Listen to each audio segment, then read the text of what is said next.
আলহামদুলিল্লাহ, বাংলাদেশ স্বাধীন হয়েছে।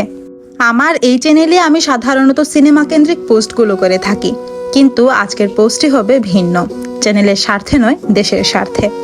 বিগত এতগুলো দিন ধরে মনের মতামতকে ভয়ে নির্ভয়ে কিন্তু প্রকাশ করতে আমি দ্বিধাবোধ করিনি। আজকে আমার মনের মতামতকে প্রকাশ করব একেবারে স্বাধীনভাবে।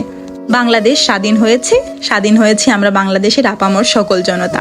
কিন্তু এই স্বাধীনতার পেছনে যাদের অবদান, তাদেরকে যেন আমরা কখনো ভুলে না যাই।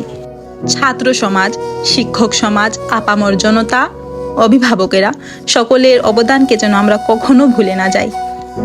শহীদদের প্রতি লাখো লাখো কোটি কোটি সালাম ও শুকরিয়া।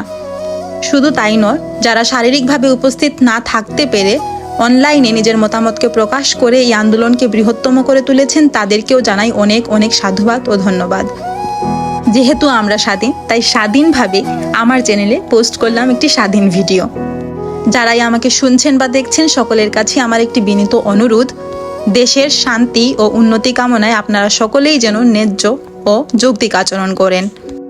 আমার সকলের কাছে একটাই নিবেদন, যেন আমরা সকলে মিলে গড়ে তুলতে পারি সোনার বাংলা, অসাম্প্রদায়িক ও গণতান্ত্রিক একটি ভালোবাসার বাংলা। দীর্ঘ 15 বছর স্বৈরাচারী এক শাসকের জাতাকলে আমরা সাধারণ মানুষেরা যেভাবে পিষ্ট হয়েছি, এরকম রূপ যেন আর বাংলায় সৃষ্টি না হয়।